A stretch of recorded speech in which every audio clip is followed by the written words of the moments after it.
Hey, welcome to the Captain's Vlog channel. My name is Sean.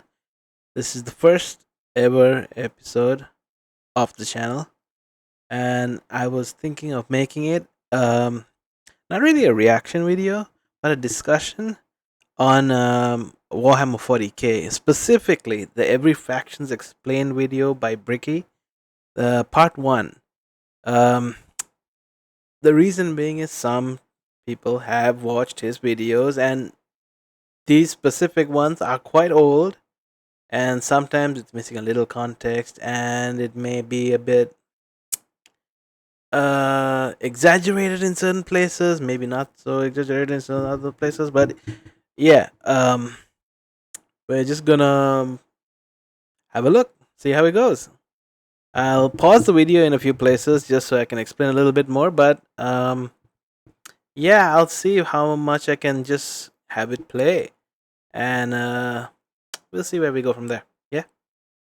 All right. So I will. Let's start the video now. Hang on. All right. But someone who can appreciate them. You will not be getting my legs today, as I will be replacing them with various things depending on which faction we are currently talking about to add a little bit more context and possible comedy to whatever the hell I am currently doing. So, hello everybody, my name is Bricky. Hello, and this Bricky. is going to be a long video and a large project that has been going on for quite some time. This is, I need two hands for this. This is every single Warhammer 40k race in kind of a nutshell, explained, a little bit of explanation, a little bit of lore, a little bit of talking about the tabletop, but mostly lore, what they're all about, and also a little bit of background for those of you who just have no clue what Warhammer 40,000 is. Now you see, Warhammer and Warhammer 40,000 is a universe people hear plenty of, but don't know a whole lot about. They see, oh, there's these dudes in big power armor with chainsaw swords, and they got these big old green orcs, and there's some bugs over there, and everyone calls these guys weebs. And then there's these spiky bitches over here, and I don't get it. I don't understand. Where do I start? Well, this video is particularly for you, or for those of you who have a little bit of knowledge, but you're kind of curious about each of the different races and factions in Warhammer. So overall, the Warhammer universe is vast when it comes to lore and background, and each different faction is so different with the things that they believe in, and some are human, some are transhuman, like where they all have all these crazy ass electronics on them. You've got aliens and you've got the chaos factions, and there's so much to entail that I decided to embark on this project to tell you what each and every single one of them is about, and what the Warhammer universe is about as well, to give at least a little bit of an intro to this extremely bloated but very, very enjoyable world that I and many others partake in. So, I will be explaining every single faction in the Warhammer 40k universe, at least all the factions you can play as, and some smaller factions here and there. I will not be discussing absolutely everything in it, because that is a little bit much, and I'm not going to go too mega deep into the lore. I'm going to give you...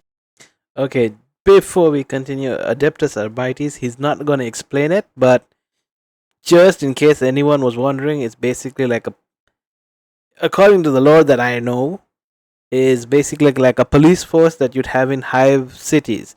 Hive cities are basically these massive cities that are located on certain planets controlled by a faction called the Imperium. He will explain it now, but just throwing that little bit in there. And go. You a pretty solid overview of each of the different factions and have you learn a little bit about them, and we'll discuss a little bit of the tabletop as well in case you were curious about that. But for this episode entirely, we are discussing the Imperium of Man, because that takes up a fat chunk of Warhammer lore. Oh, boo-hoo! What is Warhammer 40,000? Okay, well, let me just go back a little bit. The Imperium of Man is the faction of humans.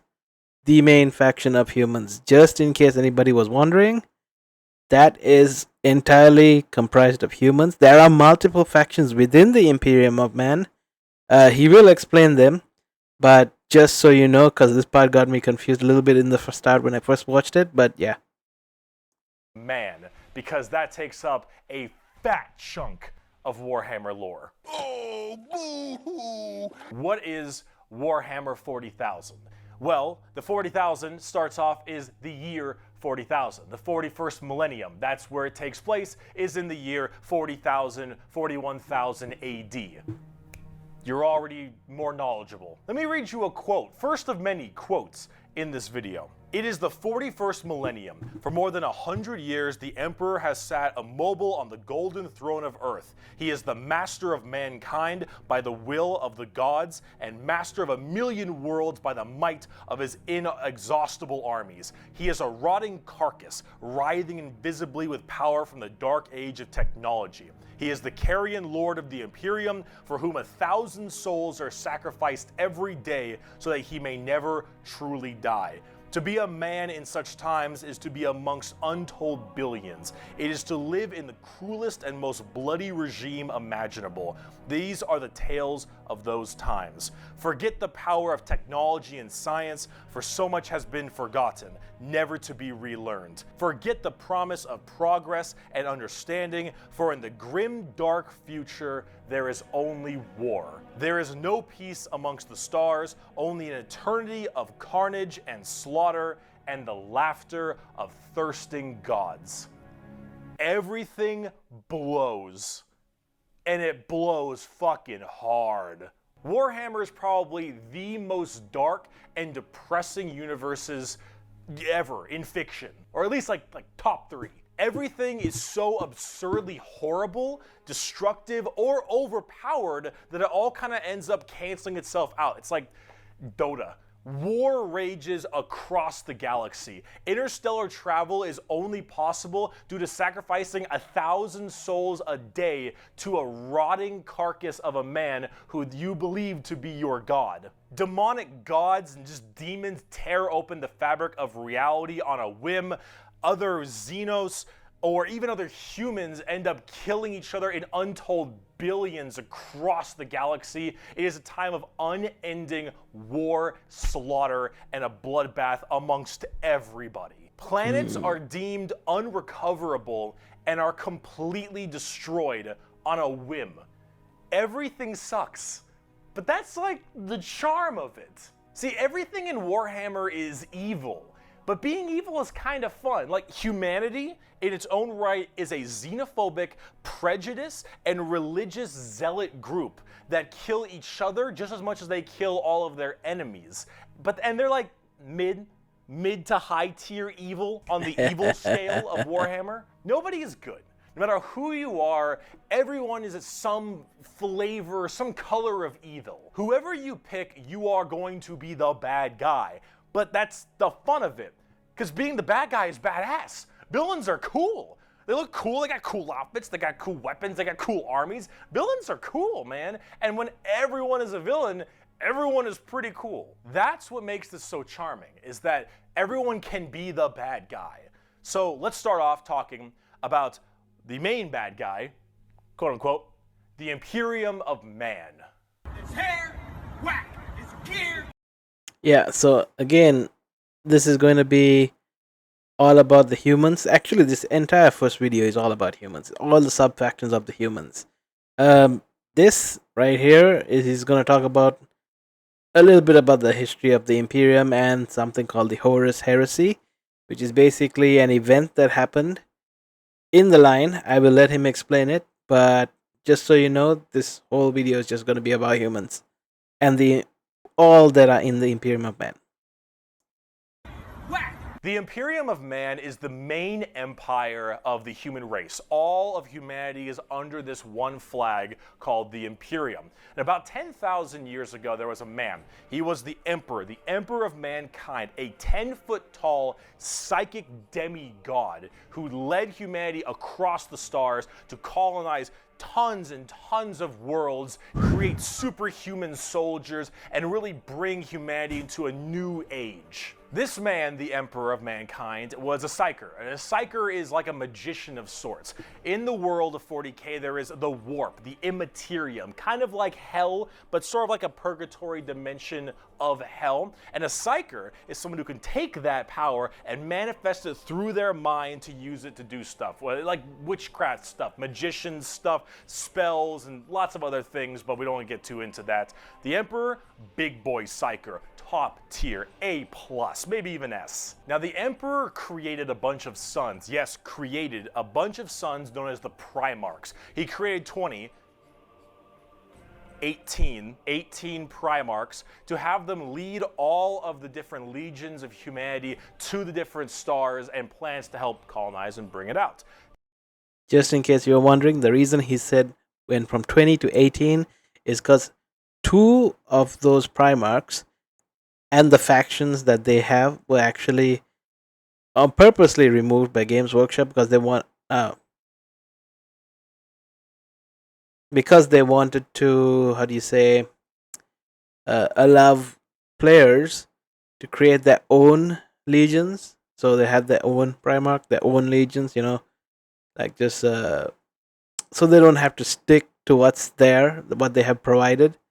But I think the Games Workshop might actually bring out an official version of them later. I do not know this.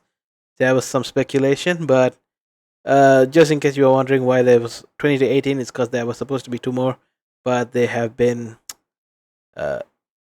purposefully left redacted. Alright, let me just continue from here. These Primarchs are basically like little versions of the Emperor. Not all of them are psychers, but a lot of them are very, very powerful, and they lead his special Space Marine legions. Then this big clusterfuck happened called the Horus Heresy, where the Emperor's favorite son, the Primarch, Horus, ended up joining Chaos and leading 9 of the 18, half of his Primarchs directly to Earth to fight down the Emperor himself. Now, if you want to know what Chaos is, remember what I mentioned earlier, the warp, that immaterium, the hellish place? In there relies the 4 Chaos gods. Imagine like Satan and 3 other Satans. The warp being kind of evil, those Chaos gods, that's the reason. And so those Chaos gods manipulated Horus, and then Horus helped manipulate all 8 other Primarchs to lead this giant coup directly on the Emperor on Earth. And they fucked up shit. After this huge civil war, Horus died, but not before brutally wounding the Emperor, and right at the end of his life, they put the Emperor on this large golden throne on Earth, in which he is now alive, just barely, but slowly rotting away, powering something called the Astronomicon, so long as he stays alive, and is fed 1,000 people a day. The Astronomicon is like the North Star. If you want to do interstellar travel in 40k, you need to pass through that demonic warp I mentioned earlier. But how do you know where you're going? Well, the Emperor is there putting a nice little navigator right there. He helps navigate you to know where you're going. If you want to go from Earth to some crazy solar system across the way, you need to go through that warp, and then you need to know where you're going, go through there, and pop your way out. It's like doing nether travel in Minecraft, so you can shorten the distance between going to areas. So long as the Emperor is alive and being fed 1,000 people a day to stay alive, you can do that. The moment he dies, interstellar travel's gone for all of humanity. You're so boned. Now, since the Horus Heresy 10,000 years ago, the Imperium has fallen from grace substantially. All technology has started to dwindle and die. There is now giant fundamental religious extremists that now believe the Emperor of Mankind was a deity, a true living god, which is probably the last thing the Emperor would have wanted to be remembered for. So now you have this thing called the Ecclesiarchy, which... Before we go to the Ecclesiarchy, basically, the last thing he wanted to be remembered for, what Bricky meant, was that the Emperor was very, for simplicity, let's say he was an atheist, or he wanted to show the populace and the people who were under him that he is an atheist, because he wanted to get rid of religion, because he thought maybe religion would bring people, how do you say, closer to discovering about the chaos gods and would, how do you say, um be a vulnerability for the empire he's making. So he, for the majority of his time as the emperor, actively uh, running around conquering and working with his sons, he was an atheist, and he shared this doctrine with every planet he conquered, every people he brought in, and all his primarchs as well. That's why he, what Bricky meant, because it's ironic that once he got put on the chair, suddenly he's no longer the atheist. Now this entire civilization that's under him immediately treated him like a god. They're like, oh my god, he's keeping us alive. So it's like, it's irony basically. Anyway, let Bricky continue. Ecclesiarchy is basically the church. Let me put that in there for you.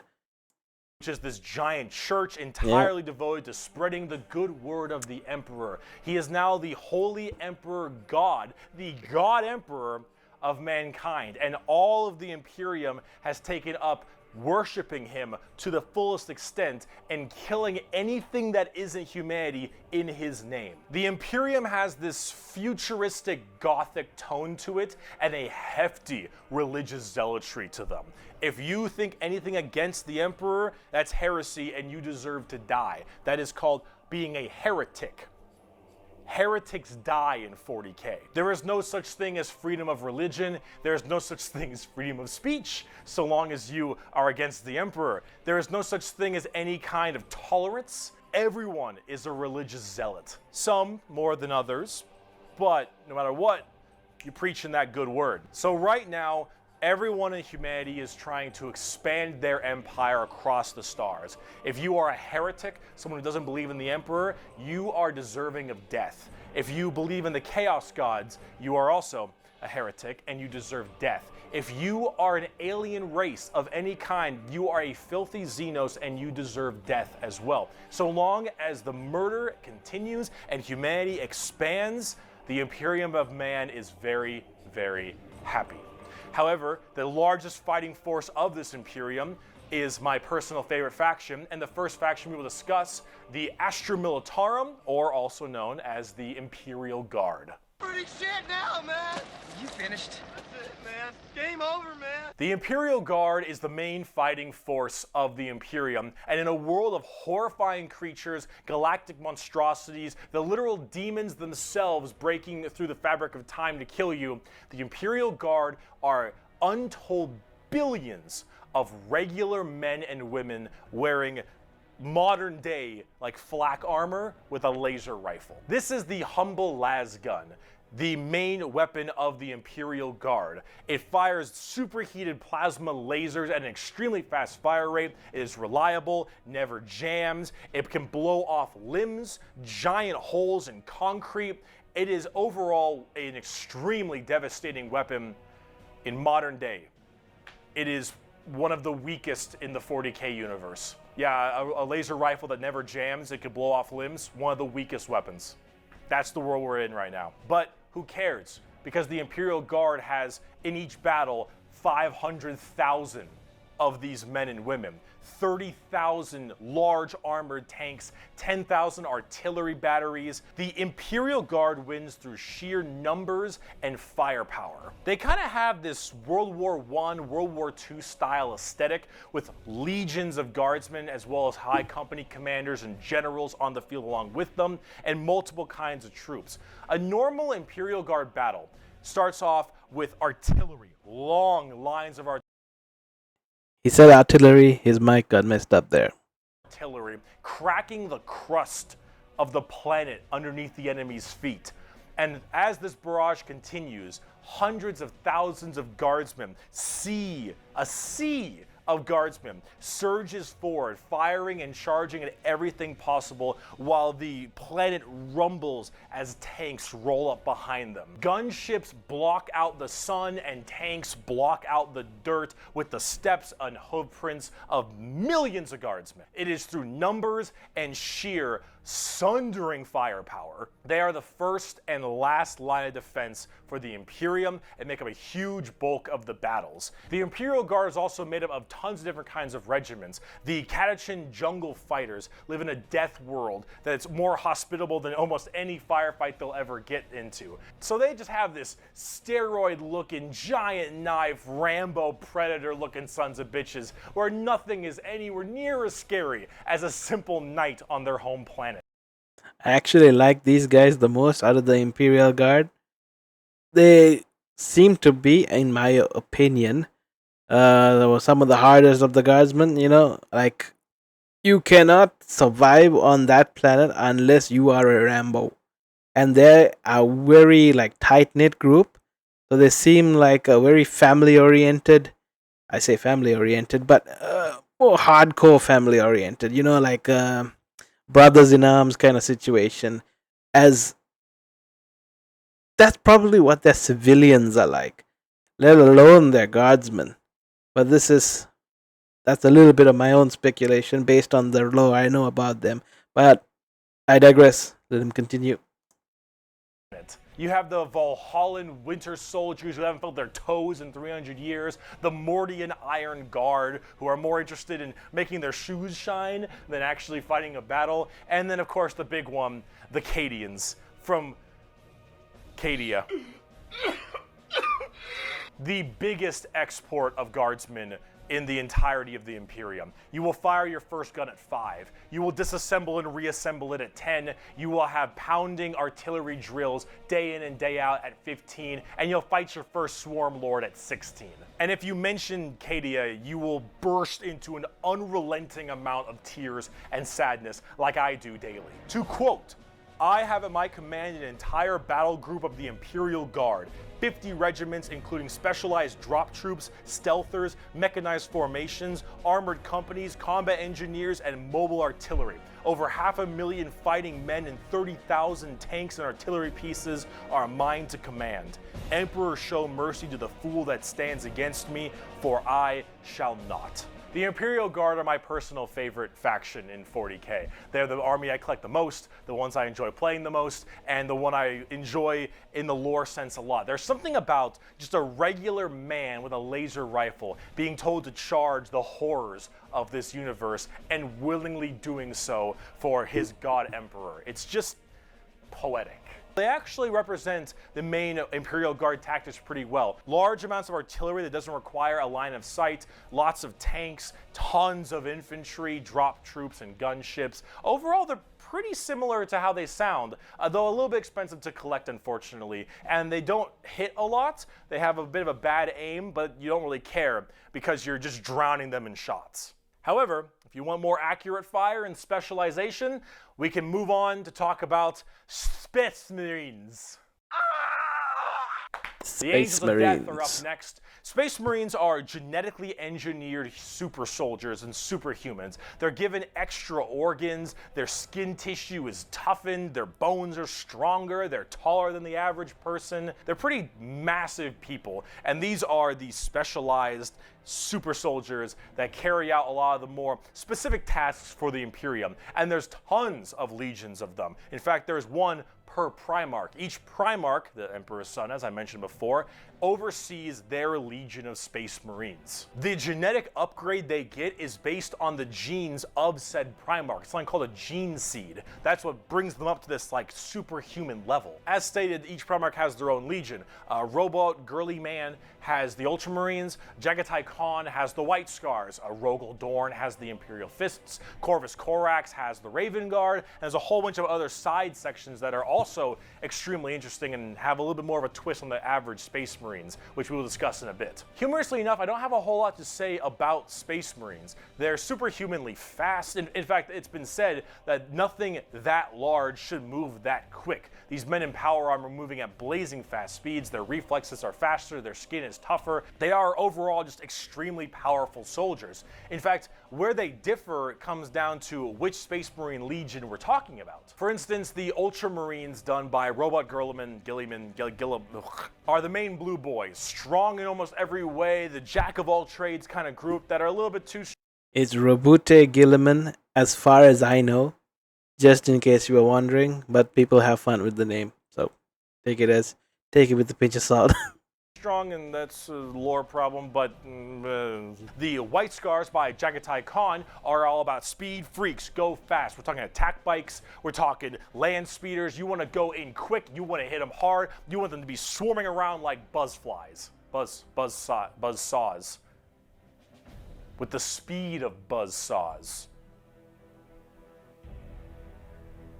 Fuck you, Pale King. Salamanders love fire. Fire in the forge, fire in battle. Flamers, melt-a-guns, I like these ones. Just so long as something can be burning, that's big. And they're also actually some of the nicest of the Space Marines. A lot of Space Marines have this kind of like holier-than-thou thing because of their genetic strength. However, the Salamanders tend to put human lives above the lives of themselves, which is actually rather rare. They're also all black, but not like just regular black, like 2 a.m. line at a White Castle.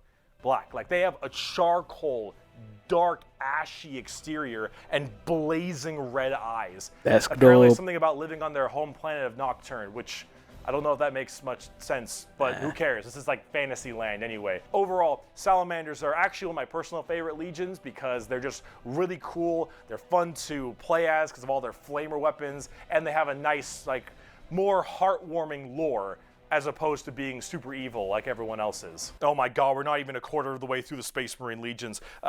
Imperial Fists believe in the power of the siege and defensive positions.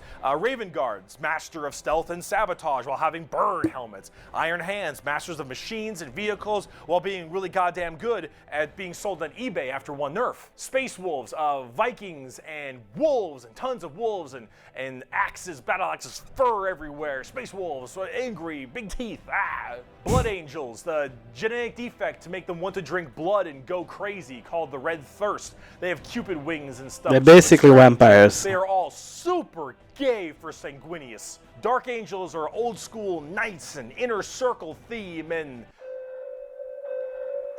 Are you a heretic? Me? No, never. Once in a blue moon, I know. Death Watch, a fancy anti-Xenos group that nobody plays because Death Watch, and they look cool though, but no one plays them. Death Watch are basically not really even a legion.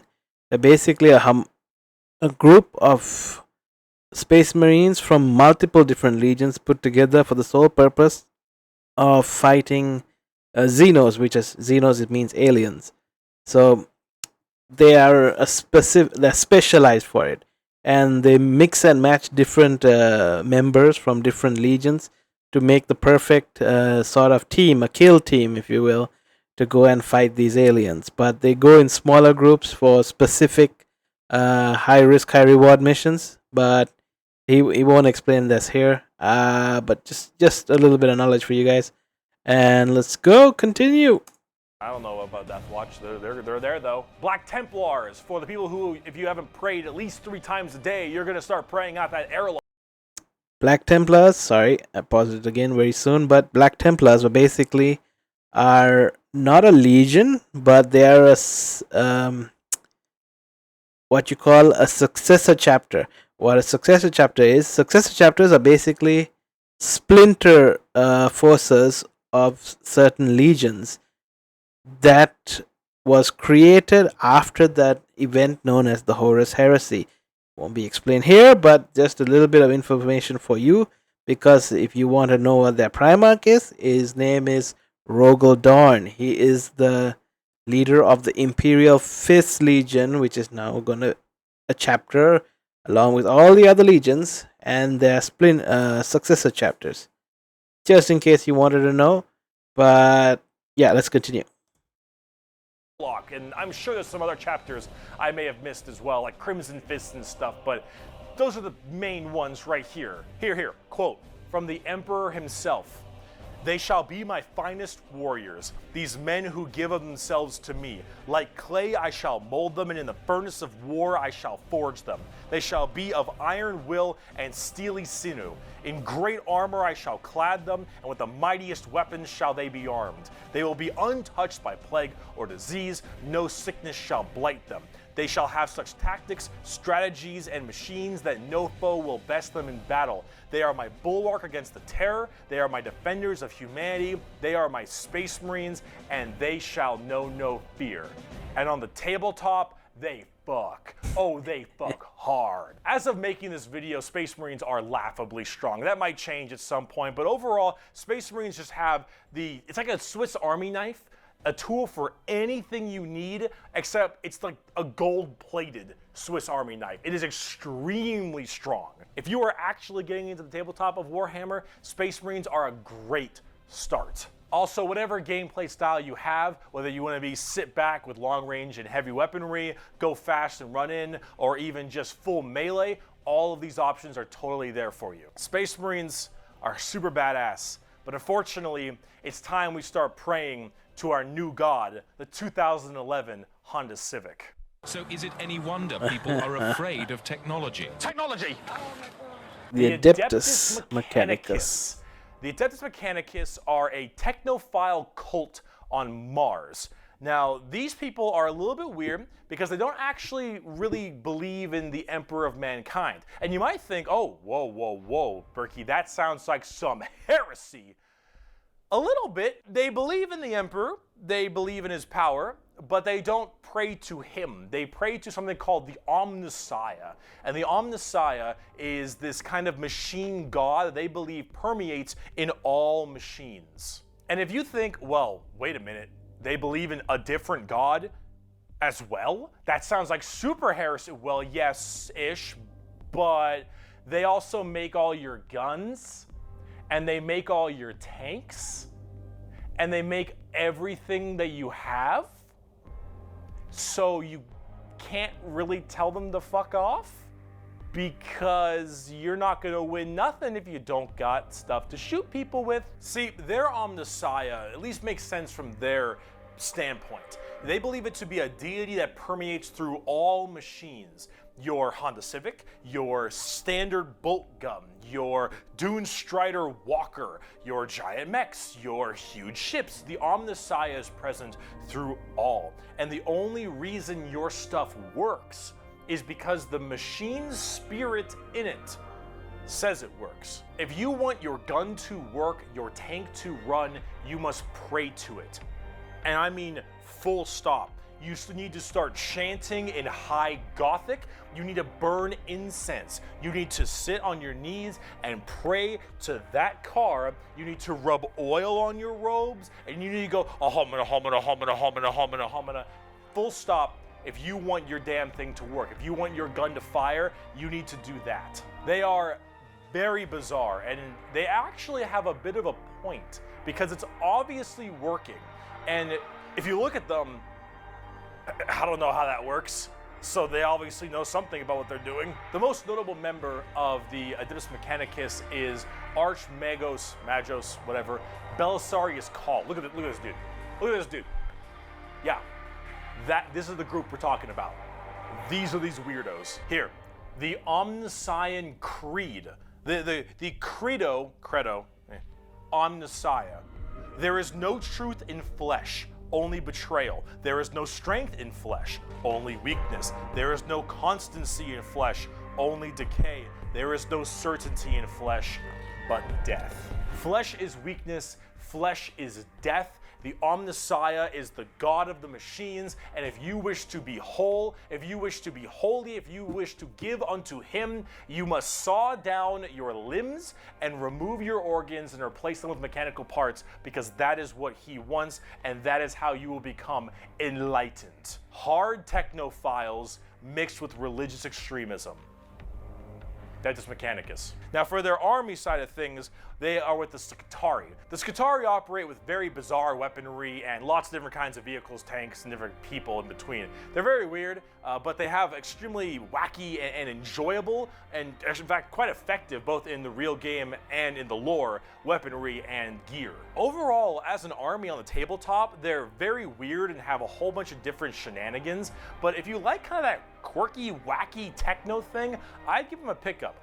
Hell, they're so paranoid, I gotta keep going. They're so paranoid and crazy. These Dune Striders you see right here, one guy was able to make them work. One guy, and he died. And they're so scared they'll never work again that they keep them on and they never turn them off, and they run around in a circle the whole time until they need them, and then they corral it and they go into battle.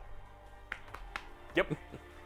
The Adeptus Mechanicus. Now, if you want to talk about faith, though, let's talk about the Sisters of Battle. A simp has fallen for an e-girl in Lego City. The Sisters of Battle of the Adeptus Sororitas, if that's how I pronounce it correctly, is an all-female group of battle sisters Adepta Sororitas. going through the ecclesiarchy section of the Imperium. The ecclesiarchy is, of course, the church. This is, imagine a private army of the church, which is scary, and it is. The sisters are... Just pausing here for a quick sec. The sisters are also associated with the church because they are a fighting force of a certain section of the church. The same, remember that the Space Marine chapter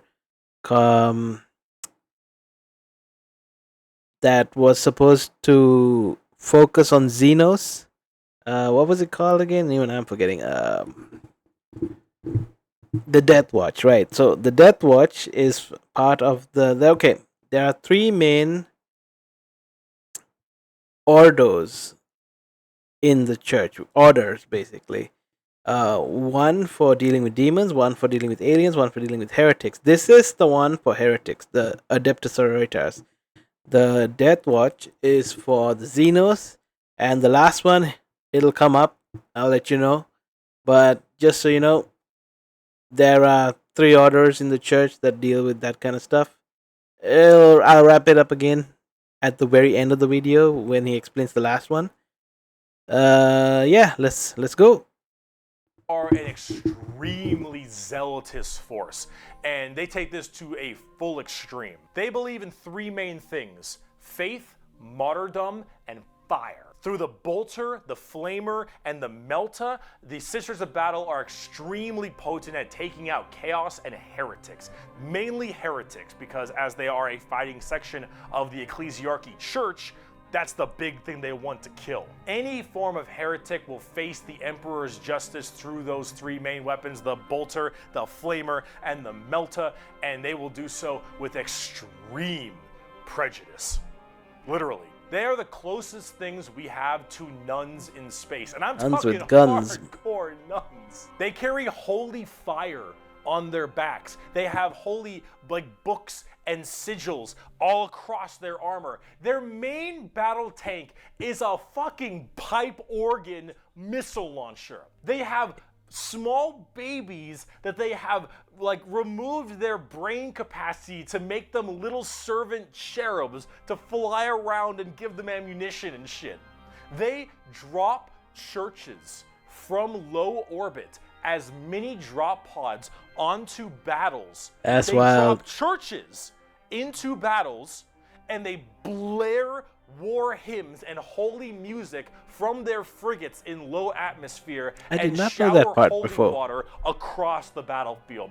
These are the people you are dealing with, and they're fucking awesome. They can literally stave off demons on the tabletop because their faith is that strong. Remember the warp, the demons from the warp? Well, the warp also manifests in your mind. All of your emotions, negative and positive, go through the warp. It's the immaterium, the place of all things. So if you are that mentally fortified, that mentally strong, you can stave off horrifying demons.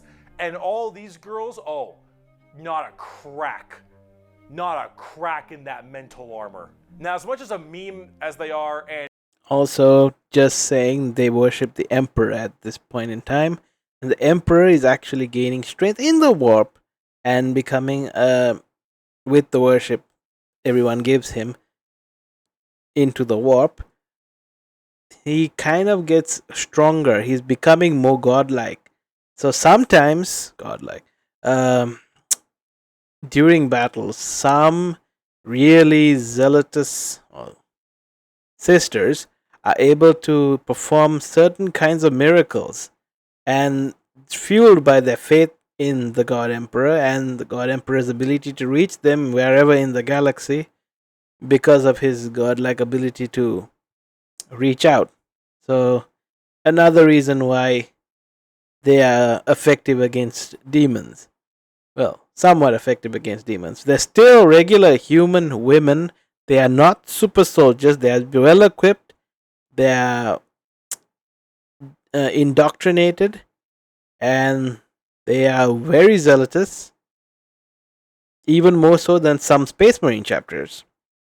And yeah, they are a fighting force that even managed to match a Space Marine chapter at one point in battle when they were first introduced. But that aside, I think that'll be better off for another video. We'll go through that later. But just to give you a brief heads up on why they're effective against demons, these random women in power armor. They are not super soldiers. They are regular women, just well equipped and very faithful. And that's crazy to keep up. Just that, keeping up with the Space Marine. It's nuts.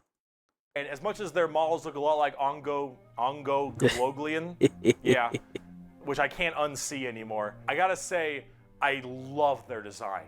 I think they're extremely cool. They're another army that I'm currently collecting. They just released a whole new line of figures very recently, and they look wonderful. Everything from Celestine, the living, literally undying saint.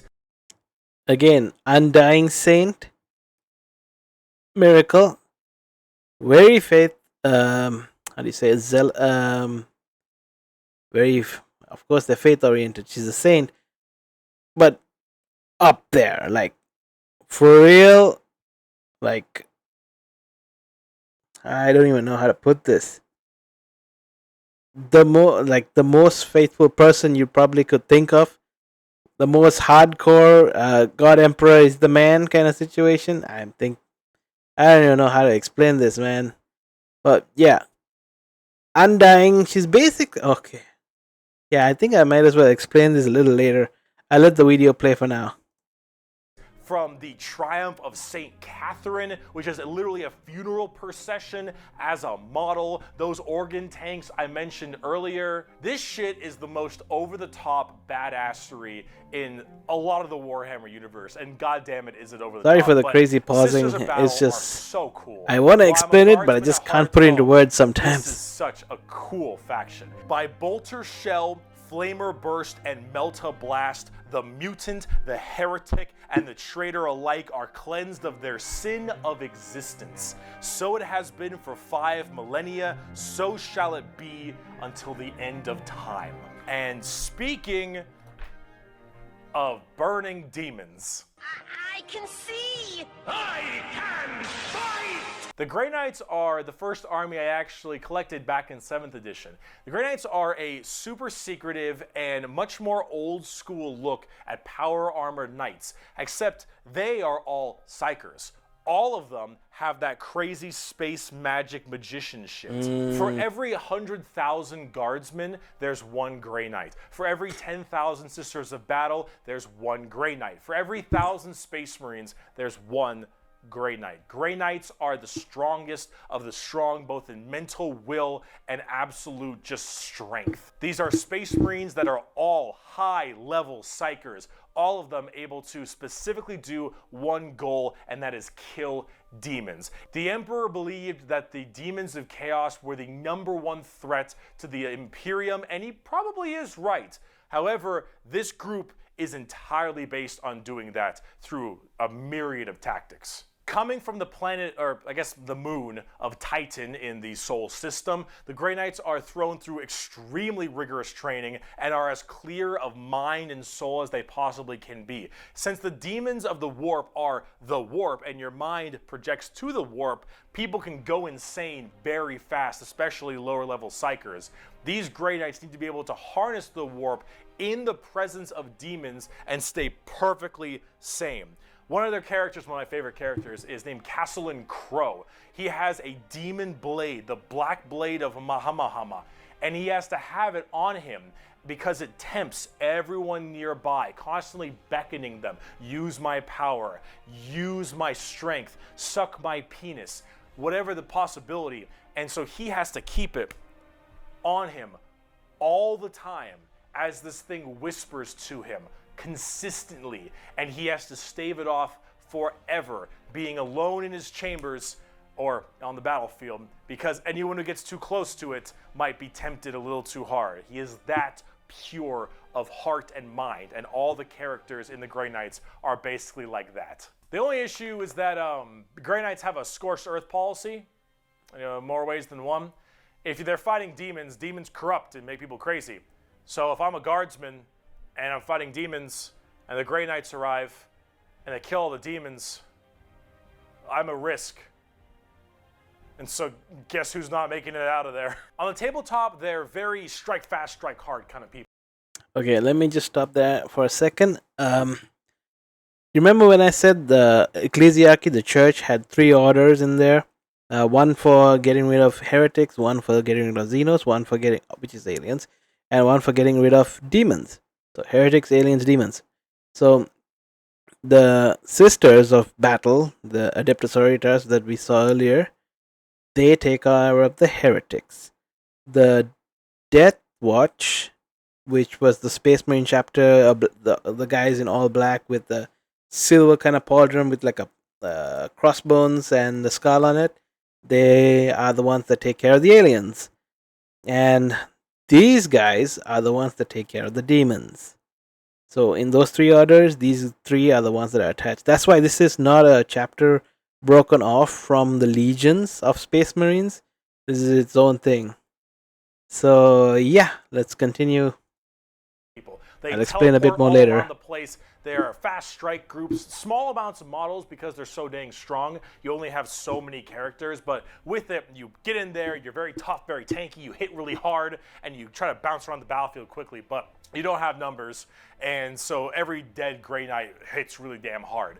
They're fun, though, if you like that kind of fast-striking kind of army. Oh, and also, Caldor Drago is a thing. We're not even going to get into Caldor Drago.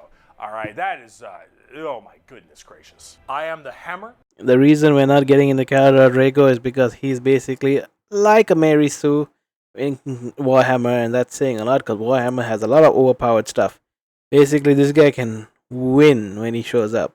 So, let's just continue for now. I am the mail about his fist. I am the spear in his hand. Though we are lost, I am the shield on his arm. Lore-wise, that is. I'm not talking about the gameplay on the tabletop. I am the sword. I am the shield. I am a soldier at the battle at the end of time. Grey Knights are pretty hardcore. They are as holy as you can get for a Space Marine. If you like Space Marines and you want to, think they're holy enough, you want to be holier, Grey Knights. Now, if you want to be holier and big, let's talk Imperial Knights. Oh, Lord, he coming! Do you like gigantic walkers the size of homes or medium-sized buildings? Do you want to kill heretics, but you want to kill like 40 of them per turn? Do you want a gigantic old-school knight noble house style of walkers with giant chainsaw arms? Then you got Imperial Knights. Imperial Knights, it's not a whole lot to talk about them because they're just gigantic walkers, but they have this old school like house feel to them, like literally like they're houses. Each Imperial Knight comes from a house, and each of them act in their own special way. These by houses, think Game of Thrones houses, like Lannisters, Baratheon, and all those kind of things. They belong to a noble house. The noble house is the ones that have these walkers. These walkers belong to those houses. That's what he's trying to say. That's what he's getting at. behemoth of walkers also destroy almost everything in their path, killing full swaths of squads in a couple shots, stepping on legions of troops. Like, these things do not mess around, and they look so cool. Imperial Knights and Chaos Knights, actually, for that matter, don't have a whole lot to discuss. Chaos Knights meaning that there's a corrupted versions of these guys that have joined the forces of Chaos. Well, the ones that use mostly demons and have corrupted versions of Space Marines and all that. But we haven't got into that yet in this video too much because it's in the next video in part 2. So in part 1 is all about the human side, the Imperium of man's humans that still side with them. And these walkers basically are like at most the size of a house. Like, I'm not talking about like the noble houses, but actually building house. They're like maybe a few stories at best. But yeah, there are actually things that are even bigger than this. Like, these are walkers, but they actually are some things called titans. But it's mostly run and controlled by the what do you call it? The Adeptus Mechanicus. The guys in red, the guys with the techno capabilities, the guys who make all the armors, weapons, and everything.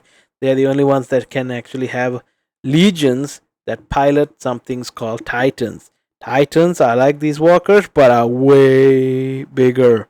The biggest being something called Emperor class Titan. But yeah, you'd see them around in Warhammer like media now and then. But they're huge and they do a lot of damage, even more than these guys. And these guys do a lot on the tabletop. But yeah, let's continue. They're just super big, heavy walkers, and they look different depending on your house or chaos god you currently believe in.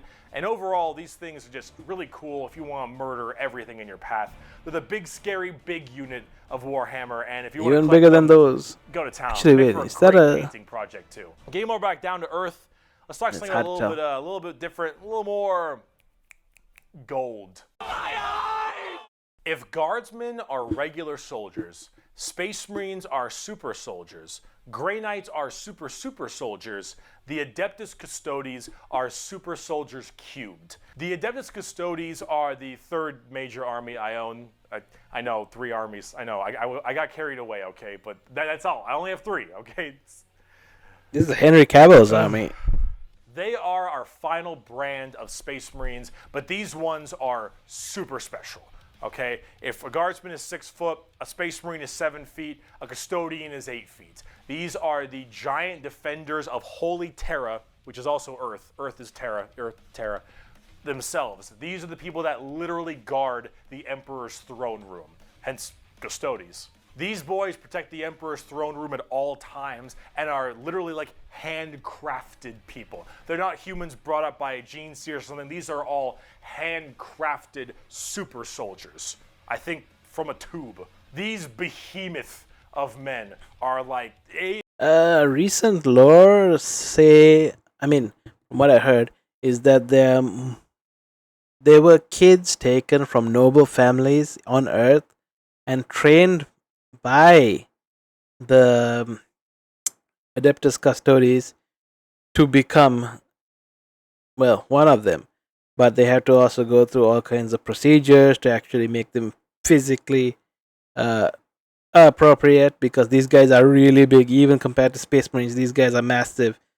They don't have, okay, Bricky will get to this, but they don't have the Psyker abilities like the Grey Knights, so that's another thing that separates them.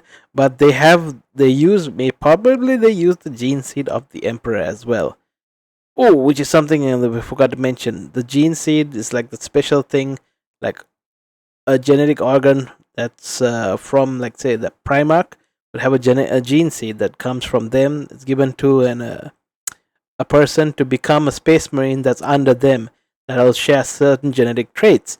Now, these guys share their traits with the Emperor, and so do the Grey Knights, which makes them very difficult to be corrupted by demons and gives them that edge they need to really kick back on the demons. So the main difference I see between the golden dudes here, the Adeptus Custodes that is, and the Grey Knights, is that the Grey Knights are very psycho oriented.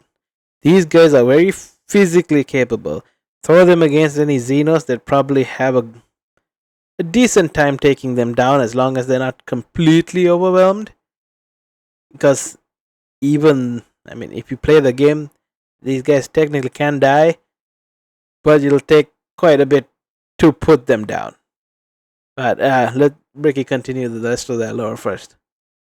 8 feet, 8.5 feet tall, and functionally immortal. They stand still, spear in hand, for hundreds of years without the need to sleep and barely even the need to eat, watching over the throne room and every other area of Holy Terra. They take shifts. They take shifts.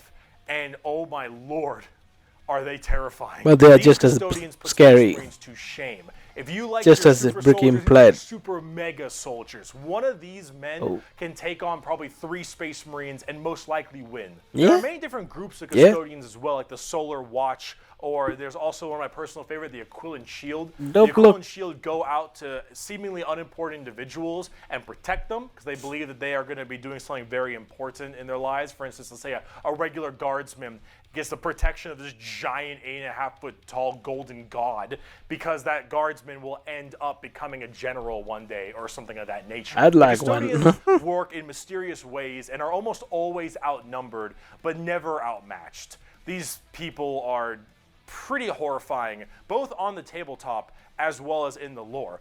There are very few of them, however, and there's actually an extremely small amount of them, but that's kind of the point. There's only so many of these people that can have war gear this strong, weapons this powerful, and training this good, and the custodians have all 3 of it. For 100 years, I stood my watch amidst the somber shadows of the Sanctum Imperialis.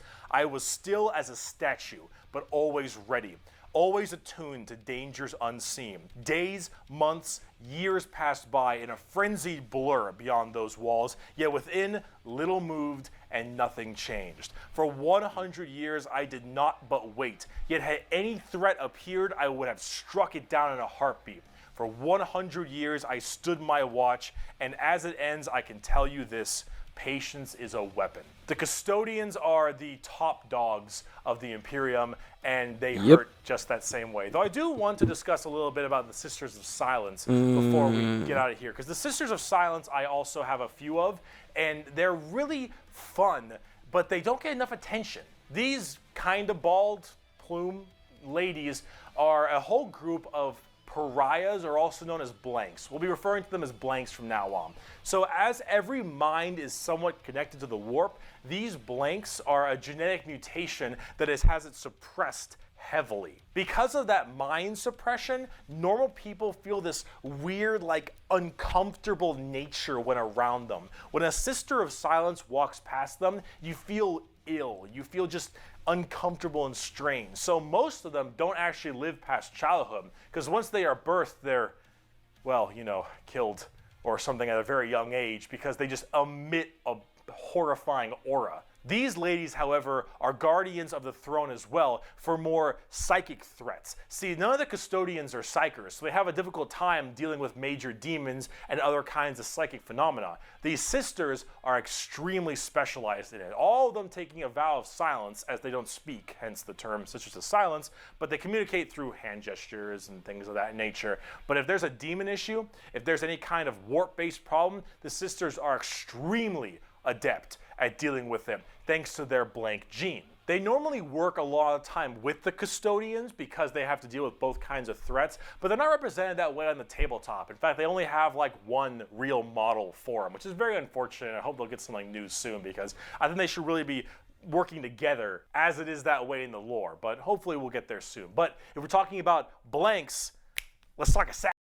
Before we get into the assassins, I just wanted to mention that the Sisters of Silence are actually quite cool, because they were originally made as the female version of the Custodies, because Custodies are typically believed for 30 years all male until GW decided to throw some shenanigans thanks to Amazon's potentially upcoming Warhammer series. But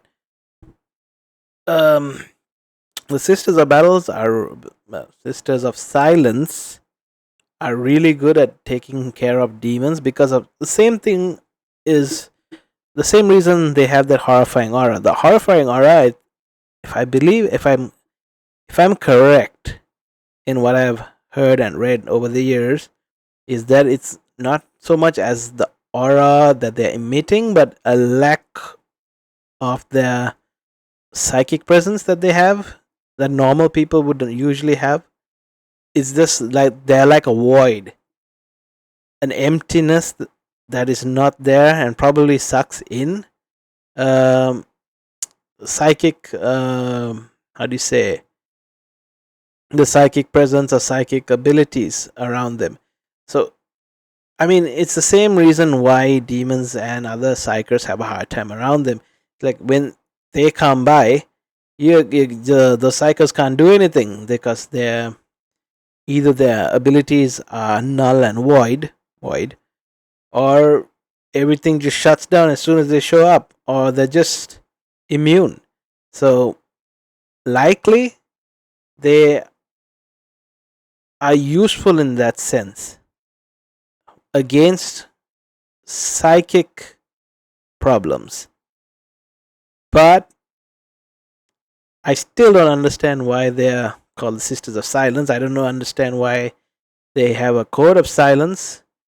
But yeah, just me trying to this is just me trying to explain a little bit of what I assume at this point is a theory behind their abilities.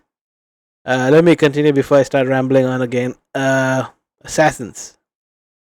Assassins. My precious power ring, gone forever. It's been a long video. We're about to round it out. We got this and one more human thing, and then we're done. The assassins, though, the Officio Assassinorum, oh boy, these people are deadly. Yeah, they're called assassins. They should be, but oh man, these people will mess you up. So these are from the Officio Assassinorum, a very special organization, and they are handpicked by the Grand Master of the Officio Assassinorum from the what was it called? Schola Progenium.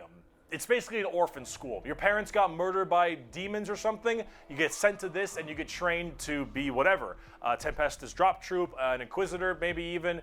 Maybe you get a blank gene and you get thrown into the Sisters of Silence, or sometimes you just disappear. When you are taken, however, you go to one of 4 temples because the assassin. Imagine if this is something like a Warhammer 40k's version of Hogwarts. Schola Progenium. Norm works in the temple style of things. These temples are the Vindicare, Caluxus, Calidus, and Eversor temples. Oh, they got houses. I'm far away. I've been sitting here for 3 weeks.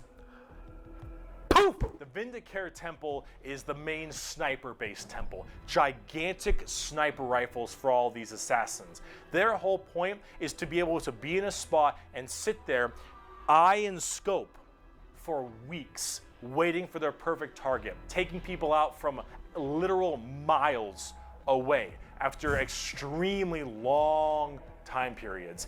The Vindicare Temple is about precise, perfect aim. There have been reports of Vindicares being able to single out particular body parts from over 2-3 miles away. Temples in the head, the jugular, for instance, and been sitting there after weeks. And when they're ready, take that shot, time is done, packs them up. The Calidus Temple.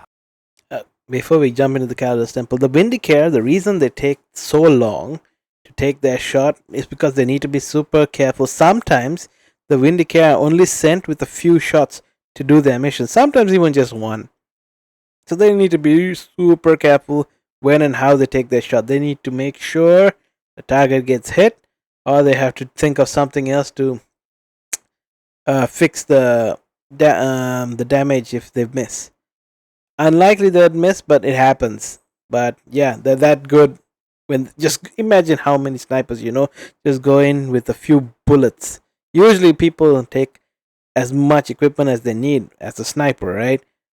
Sometimes just enough to do their job, but I don't think they'd ever go with like 1, 2, or 3 bullets and that call it a day. But yeah, let's continue. This is the Calidus.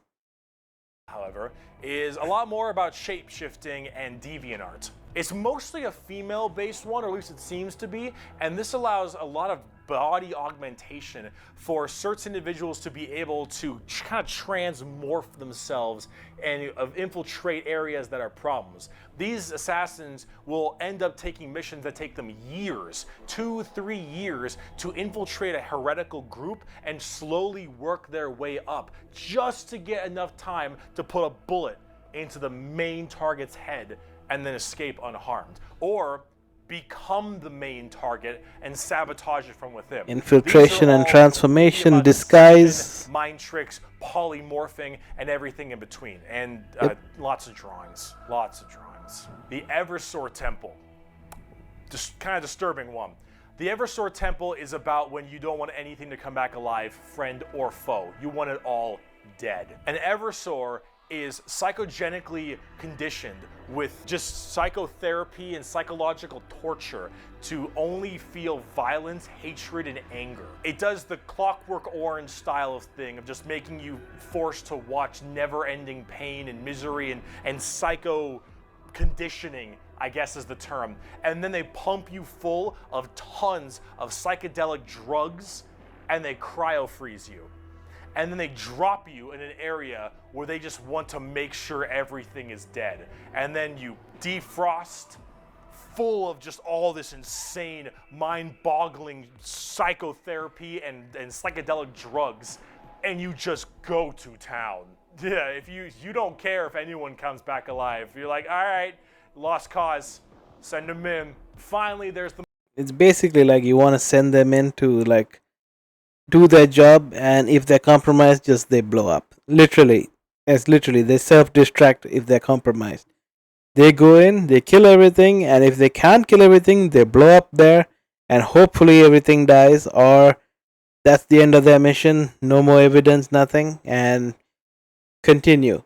If that doesn't stop the enemy, they may have to just send another one in. But yeah, they're basically like homing missiles that kill on their way. The most bizarre temple, the Caluxus Temple. The Caluxus assassins are feared even among the other temples. That was about the Eversor, not these guys. This is a whole different thing. This is Caluxus. Yes. So that blank gene, the people will go to the Caluxus Temple with this as well.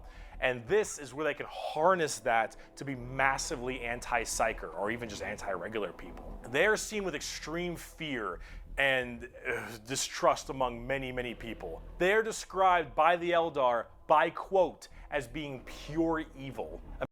The Eldar are basically an alien race, or more easily understood as space elves. They are the space version of elves in this game. I mean, in this setting.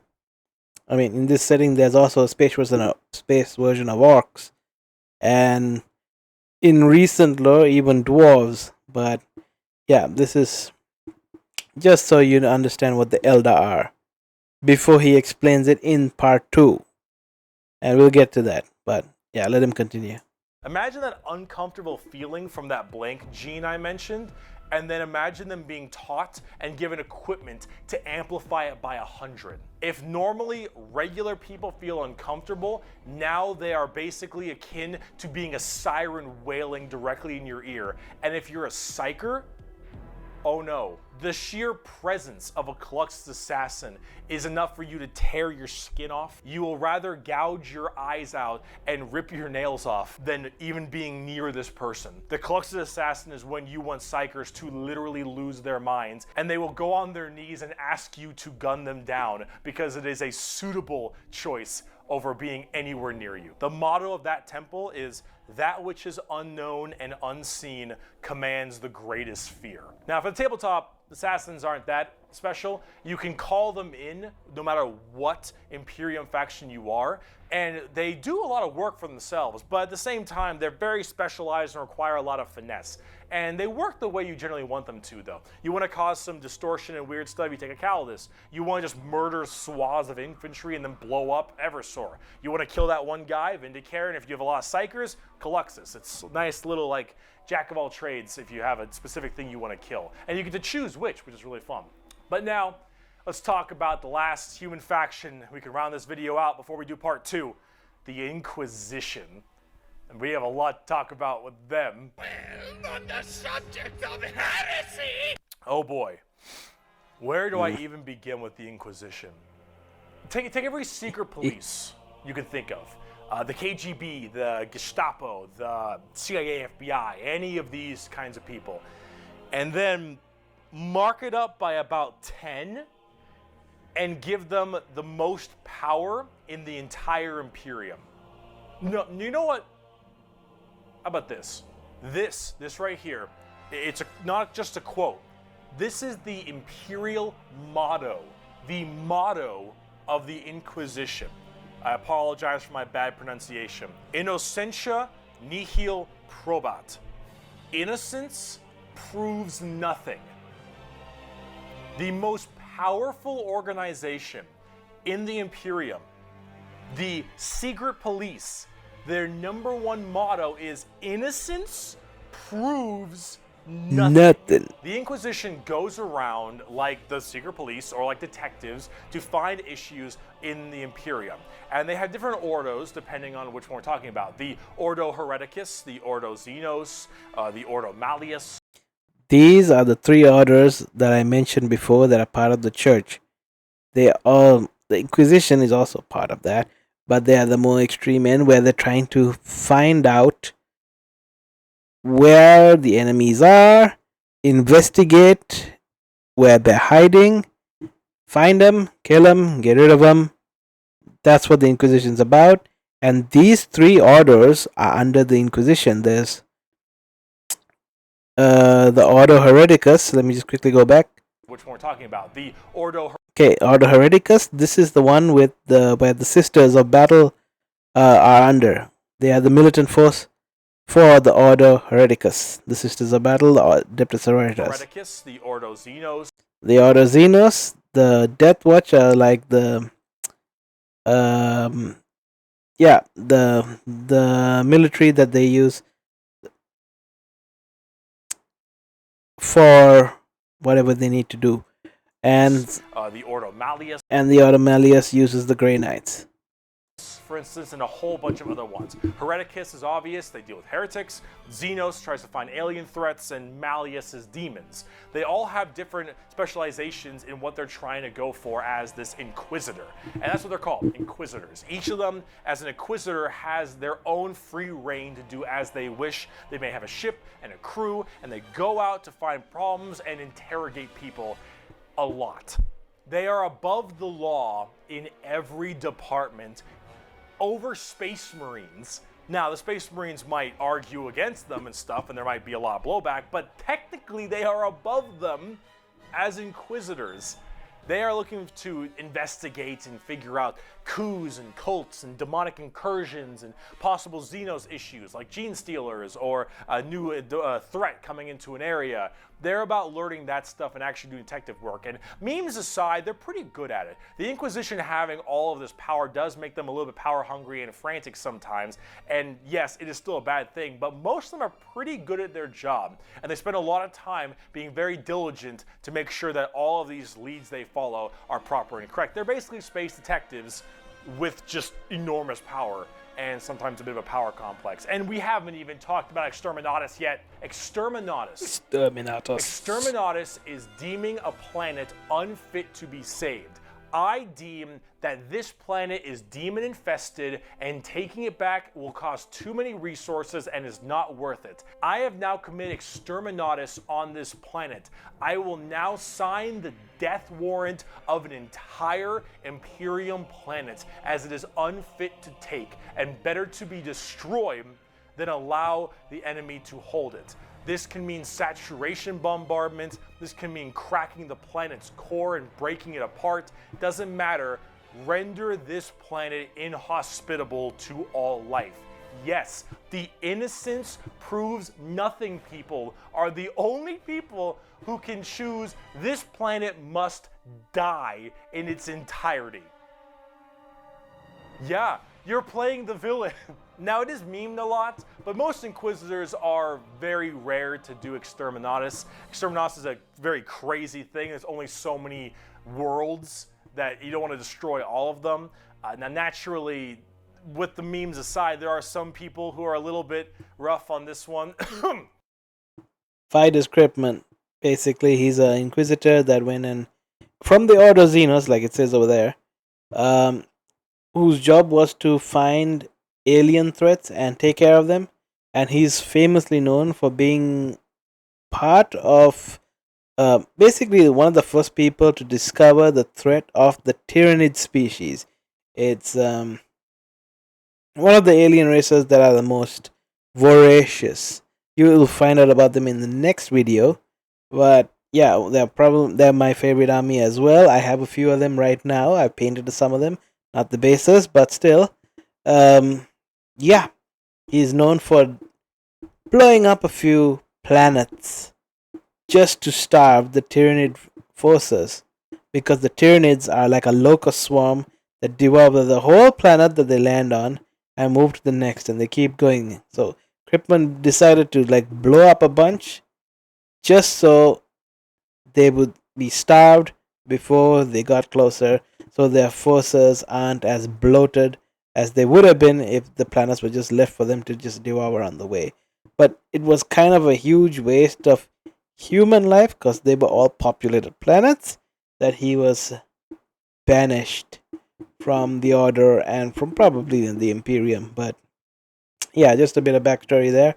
Let's just let Bricky continue, and maybe we'll find out more about the Xenos in the next video. But most Inquisitors generally don't like to do Exterminatus a ton, but it is an option they have. And it's a crazy option when you think about it. Secret Police Inquisition are unfortunately not represented on the tabletop very much. You generally kind of put one in your army if you feel like it. You have a couple special options there and some side content, but they're not really fleshed out very well, and personally they need a lot more stuff put in there, and they really need a lot more effort put into them, and they're not quite where I want them to be. Overall, the Inquisition makes for a lot of the best storytelling as well, because it's a little bit hard to talk about a big story of a whole bunch of Space Marines killing something, right? It's just a big battle story. It's not as interesting. Having that intrigue and that moral dilemma that an Inquisitor has makes for a lot better media. And honestly, the more people do it, I think it's better, because then it adds a little more humanity to the Warhammer horrible, horrible grimdarkness. And wow, we just finished the humans, all right? Come there back it is. to part 2 when we talk about Chaos and Xenos, because we got to talk about the 4 Chaos Gods and all the Chaos Marine Legions and the Tau and the Necrons and the Orcs, and oh boy, we got a lot. Oh yeah. I'll see you in part 2. All right. Thank you, Bricky, for your video, your explanation, and I hope you guys understood some of the gaps that would have been there. I may have rambled on a few places, but I'm still getting used to it. I want to explain things, but then sometimes I over explain it, and sometimes I go off on a tangent and I just get lost in my own head. Sorry, but we'll work on it and we'll try get it down for the next video. This is the first video that we've done on this channel, and I hope some of you find it useful. Yeah, and like and subscribe, share if you can. It would be really helpful. We're trying to get the first goal is to reach 100 subscribers. Hopefully we'll get there somewhere, maybe by the end of this year, end of like mid next year at most, hopefully. But yeah, this has been your captain speaking.